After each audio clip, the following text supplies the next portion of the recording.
नमः सिद्धेभ्यः।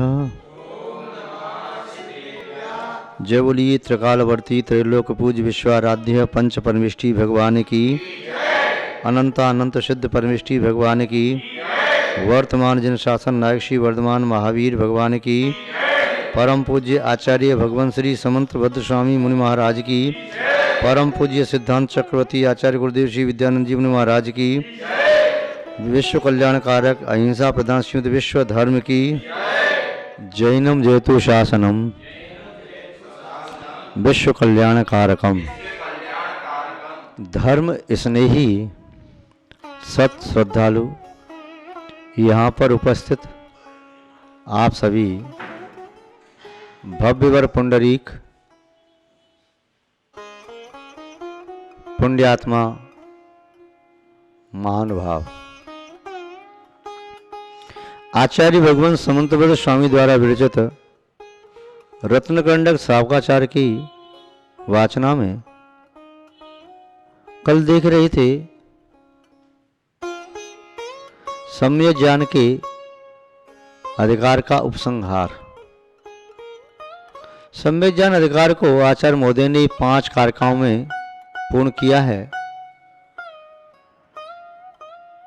41 कारकों के द्वारा सम्यक्त्व का अधिकार पूर्ण किया मंगलाचरण युक्त, और सम्यक चात के अधिकार को यहाँ प्रारंभ कर रहे हैं, तृतीय अधिकार प्रारंभ कर रहे हैं। आचार्य महोदय ये बता रहे हैं कि जीवन में सम्यक चार्थ की आवश्यकता क्यों है। देखना जानना यह पर्याप्त नहीं है। किसी को मंजिल तक पहुंचना है तो मार्ग के बारे में विश्वास हो, एक रास्ता ठीक है, और मार्ग की जानकारी हो, पूर्ण जानकारी है, एक एक पग की जानकारी है। विश्वास से और जानकारी से मंजिल की प्राप्ति नहीं होगी। मंजिल को प्राप्त करने के लिए क्रिया करनी पड़ती है, आचरण करना पड़ता है, चर्या करनी पड़ती है, चारित्र का पालन करना होता है। माता पिता बचपन से ही मोक्ष मार्ग का उपदेश देते हैं, सहज में ही देते हैं। आप लोग समझ पाए या ना समझ पाए, वो जब कहते हैं छोटे बच्चों से, बेटा देख भाल कर चलो, तो देख शब्द का अर्थ वो सम्यक की ओर इशारा कर रहे हैं। भाल शब्द के माध्यम से सम्यक ज्ञान की ओर इशारा कर रहे हैं, और चलो यानी सम्यक चार्थ की ओर। तीनों ही क्रिया पूर्ण होती है। जैसे कोई कहे, भैया सोच समझ कर बोलो। सोचना माने दर्शन का प्रतीक, समझना माने ज्ञान का प्रतीक, बोलो क्रिया माने चार्थ का प्रतीक। तो यहां पर भी आचार्य महोदय कह रहे हैं कि जिसके जीवन में सम्यक्त हो गया, उसके अविनाभावी सम्यक ज्ञान भी हो गया, 4 प्रकार के अनियोगों के माध्यम से सम्यक ज्ञान की वृद्धि भी कर रहा है, सम्यक्त को दृढ़ बना रहा है, चार्थ की वृद्धि कर रहा है, तो उसके साथ साथ वह ज्ञान की वृद्धि के साथ वैराग की वृद्धि भी होती है। क्योंकि जब व्यक्ति को मालूम हो जाए ये वस्तु मेरे लिए अहितकर है, ये हितकर है, तो अहितकर से बचना चाहता है और हितकर को प्राप्त करना चाहता है। आचार्य महोदय बता रही हैं कि जिन साधु पुरुषों ने, तीर्थंकर गणधर आदि देवों ने चार्थ का प्रतिपादन किया है, तो उसका क्या प्रयोजन है, उन्हीं के शब्दों में देखें।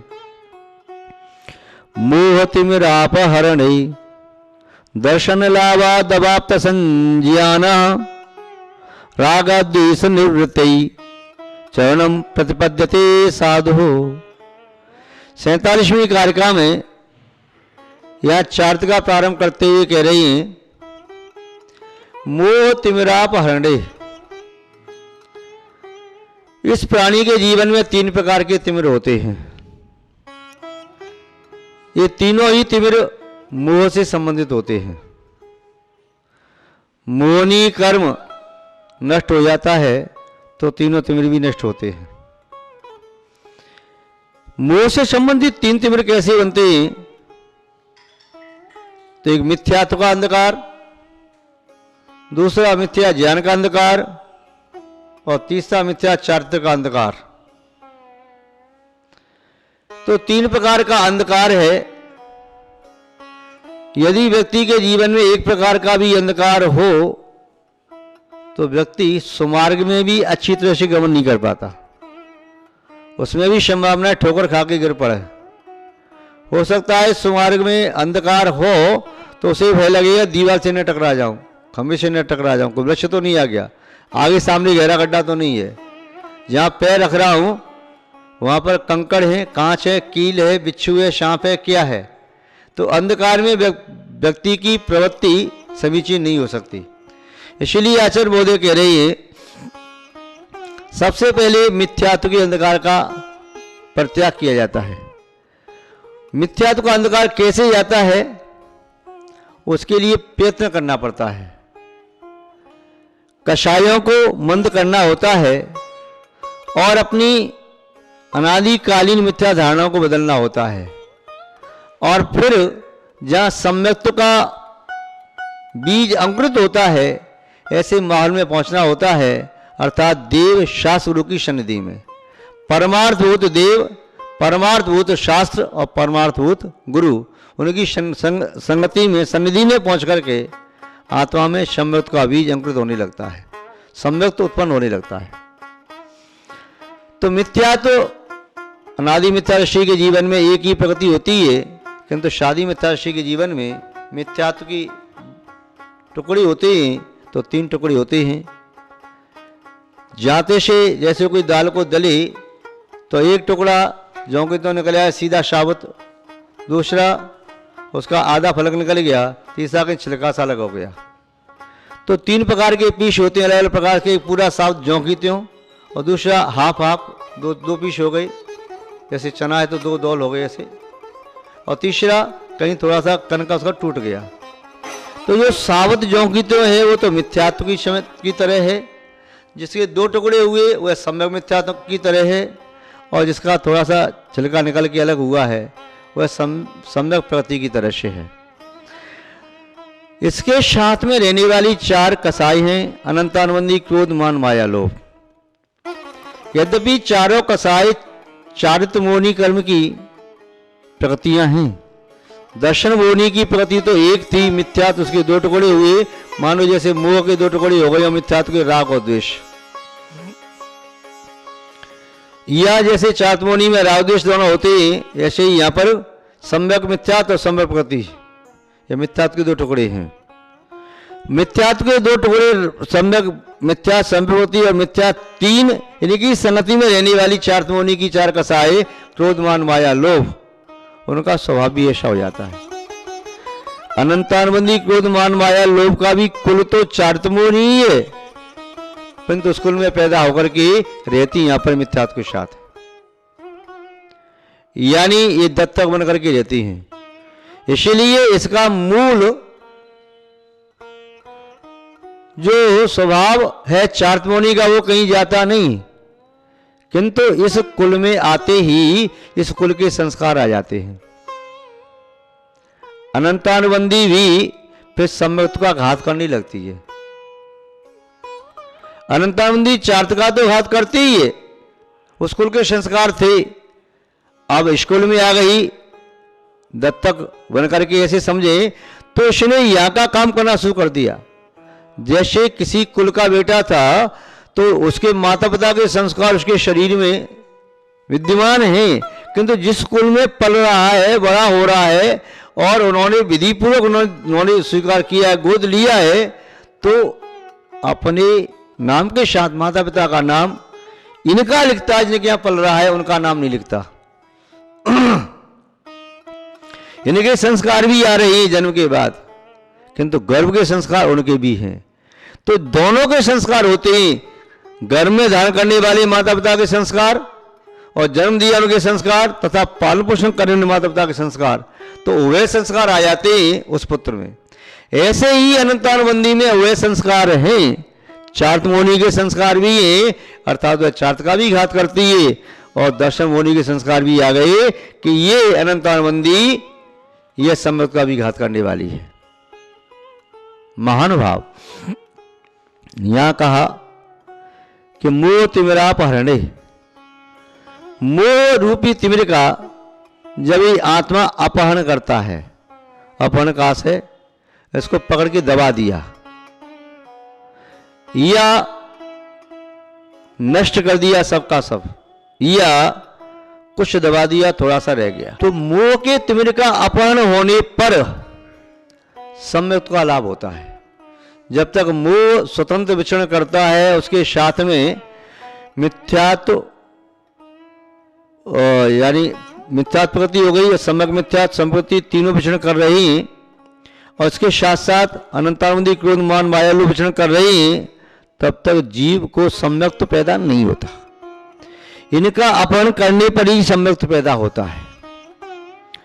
जब ये सम्यक पैदा होता है तो विशेषता ये है कि दर्शन लाभात अवाप्त संज्ञान, उसके साथ ही सम्यक ज्ञान प्रकट अपने आप हो जाता है, उसको प्रकट करना नहीं पड़ता। दीपक जलता है तो प्रकाश अपने आप होता है।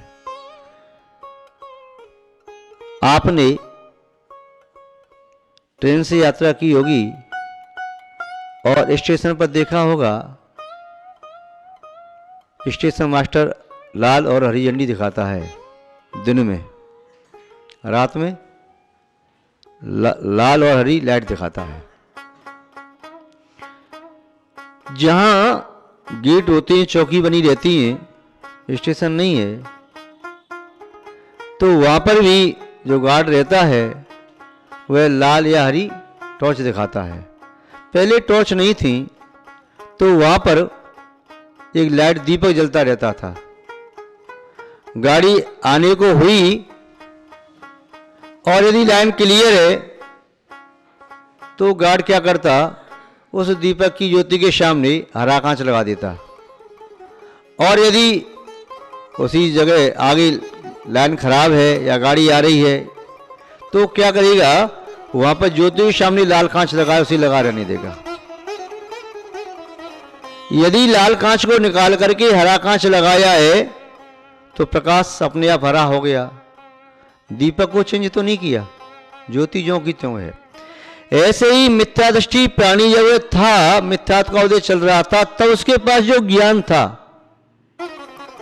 तब वह मिथ्या ज्ञान था, किंतु सम्यक तो प्राप्त होते ही यूं समझिए अब हरा कांच लग गया तो वही ज्ञान ज्यों की त्यों संपूर्ण ज्ञान सम्यक रूप को प्राप्त हो गया।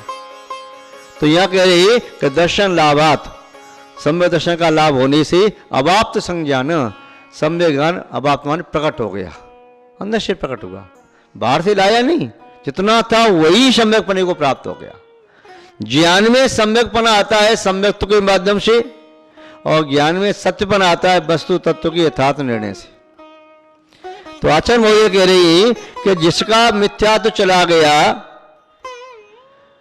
सम्यक मिथ्या प्रति चली गई, सम्यक प्रति चली गई, अनंतानंदी क्रोध मान मायालोभ चले गए, इन 7 प्रतियों का उपशम कर दिया या 6 कर दिया है, या सम्यक प्रति का उदय चल रहा है 6 का उपशम कर दिया है, ऐसा सम्यक दृष्टि जीव अब चार्थ प्राप्त करने के लिए आगे बढ़ता है। तो कैसे आगे बढ़ता है? राग द्वेष निवृत्ति, राग द्वेष की निवृत्ति करने के लिए चार्थ को स्वीकार करता है। कोई लोग कहते हैं रागी द्वेषी तो बने ही, अभी मन में राग द्वेष भरा पड़ा है और तुम व्रती बनना चाहते हो, महाव्रती बनना चाहते हो, पहले राग द्वेष को तो छोड़ो। उन्हें समझा भैया राग द्वेष छूट जाएगा तो फिर चार्थ की आवश्यकता क्या है, राग द्वेष छोड़ गया तो बीतरागी भगवान ही बन गए फिर तो राग द्वेष को नष्ट करने के लिए ही व्रती महाव्रती बना जाता है। राग द्वेष छूटे तब जिससे केवल ज्ञान आदि प्रकट हो, वीतराग दशा प्राप्त हो जाती है, समझो राग द्वेष नष्ट हो गए। किंतु वीतराग दशा वैराग्य के बाद प्रकट होती है। पहले वैराग होता है, फिर संयम की प्राप्ति होती है, फिर तप की अवृद्धि होती है, फिर ध्यान साधना चलती जाती है, और क्रमशः मोहनी कर्म। उपसम श्रेणी वाले मुंडा उपसम करते ही तो शबक श्रेणी वाले उसे पूर्ण क्षय करते हैं। जब यह क्षय हो जाता है तो बीता दशा प्रकट हो जाती है। किसी से भी आपका राग हो गया संसारी प्राणी से तो राग दुख का कारण बनेगा। बीत रागी से राग होगा तो दुख का कारण नहीं बनेगा। क्यों? क्योंकि राग की पुष्टि नहीं होगी। संसारी प्राणी से राग करोगे तो तुमसे राग करेगा तो राग वह टूटेगा ही नहीं। द्वेष यदि किसी से करोगे वो तुमसे द्वेष करेगा तो द्वेष का टूटना बड़ा मुश्किल है। पर बीतरागी से राग कर लिया वो राग करेंगे नहीं, एक तरफा राग है छूट जाएगा। सोचो ये बीतरागी हो गए तो फिर आप भी बीतरागी हो जाओगे। तो बीतरागी से किया गया राग बीतरागता देने वाला होता है। तो महानुभाव यहाँ आचार्य महोदय कह रहे हैं कि जो राग भी करना है तो राग बीतरागी से करो। ये तो राग देश आत्मा को कष्ट देने वाले हैं। मोह आत्मा को बंधन में डाल करके खींच के घसीट के ले जाता है। किंतु इस राग देश के सिपाहियों से बचने के लिए, मोहनी गंजो सांकलों से बांध के ले ऐसे बचने के लिए चार्थ को स्वीकार करना होता है, व्रतों को स्वीकार करना होता है, महावतों को स्वीकार करना होता है। इसके माध्यम से जब महावत हो जाते हैं तो ताकत आ जाती है। जैसे उस कैदी में ताकत आ गई, उसने झटके से सांकलों के बंधन तोड़ दिए और सामने वाला मोह भी एक क्षण के लिए कांप गया कि मुझ पर हावी ना हो जाए, इसीलिए बांध के लिए जा रहा था। और जब मोह रूपी राजा ही कांप गया तो आजू बाजू में जो कोड़े मार रहे थे रागद्वेष रूपी सैनिक वह भी सतर्क हो जाते हैं। फिर जैसे शक्ति आती है